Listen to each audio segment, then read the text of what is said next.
Աշնանը ձևավորվելիք նոր կառավարության կազմում անակնկալներ չեն սպասվում։ Վարչապետն է ասում, հավելելով փոխվարչապետների ու նախարարների մակարդակով փոփոխությունների անհրաժեշտություն չի տեսնում, այլ մակարդակներում հնարավոր է։ Ես հայտարարություն եմ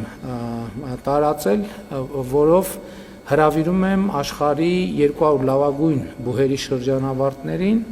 ներառվելու կառավարության կադրային բանկում։ Իհարկե պատահականություն չէ, որ հենց այս ժամանակաշրջանում եմ այդ հայտարարությունը տարածել, որովհետև մենք դեռ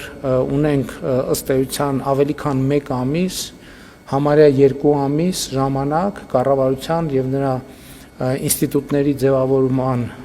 շուրջ մտածելու։ Հունիսի 7-ին տեղի ունեցած համապետական ընտրությունների միջոցով նոր կառավարություն միանձնյա ձևավորելու լիազորությունը ստացած քաղաքացիական պայմանագիրը ազգային ժողովում ունենալու է 64 մանդատ։ Ընդդիմադիր ուժեղ Հայաստան դաշինքը 29, իսկ Հայաստան դաշինքը 12 մանդատ։ Վերջին երկուսը սակայն, ինչպես նաև հանուն հանրապետության, միասնության թևեր, դեմոկրատիա, օրենք, կարգապահություն, Բարգավաճ Հայաստան եւ նոր ուժ կուսակցությունները ընտրությունների արդյունքները վիճարկելու դիմումներ են ներկայացրել սահմանադրական դատարան։ Բարձր դատարանն էլ որոշել է միավորել բոլորը եւ դրանք քննել մեկ նիստում, որը տեղի կունենա հունիսի 26-ին։ Այս ուժերը հայտարարում են ընտրությունների արդյունքները լեգիտիմ եւ օրինական չեն։ Ես ուզում եմ մենք անդադ չմոռանանք, որ լեգիտիմության մեկ աղբյուր կա այդ ժողովուրդն է։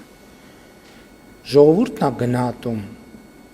իր ընտրությունը տեղի է ունեցել, թե ընտրությունը տեղի չի ունեցել։ Մինչ պաշտոնական Երևանը վստահեցնում է, որ Հայաստանի եւ Ադրբեջանի միջև խաղաղություն է հաստատվել, Բաքուն ակտիվացնում է այսպես կոչված Արևմտյան Ադրբեջանի եւ ադրբեջանցիների վերադարձի մասին խոսույթը։ Փաշինյանը այստեղ պատճառահետևանքային կապ է տեսնում։ Քանի ազգային ժողովի օրինակ դահլիճում դրված են Ղարաբաղի դրոշներ,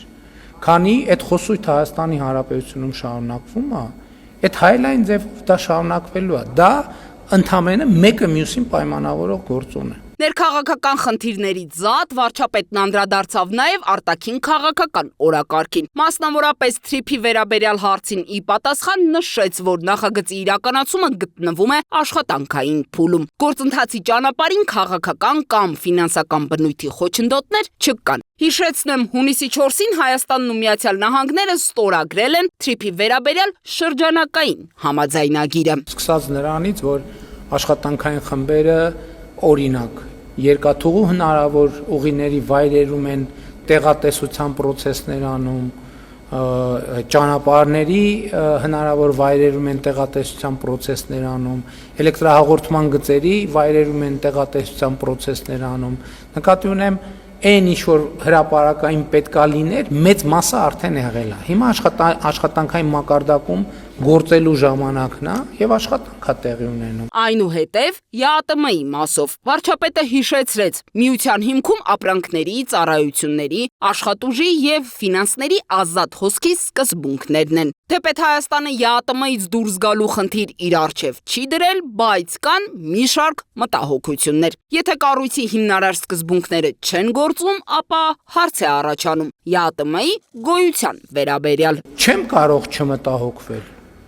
բայց ես կարծում եմ, որ ինչքան ես եմ մտահոգված, ԵԱՏՄ-ի մյուս գործընկերներն էլ պետք է մտահոգված լինեն։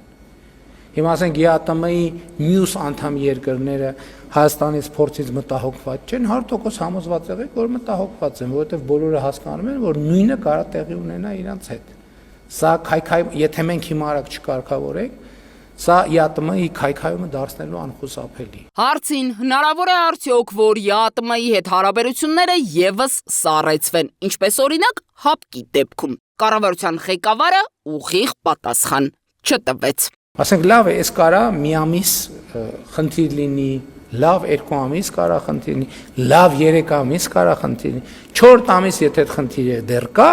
նշանակում է ԵԱՏՄ չկա։ Հետևաբար, եթե ԵԱՏՄ-ն հայտարարում է, որ ինքը չկա, մենք ինչ անենք։ Է չկա։ Չի։ Դիանա Դավթյան, Տիգրան Ղազարյան, Free News, Ազատ լուրեր։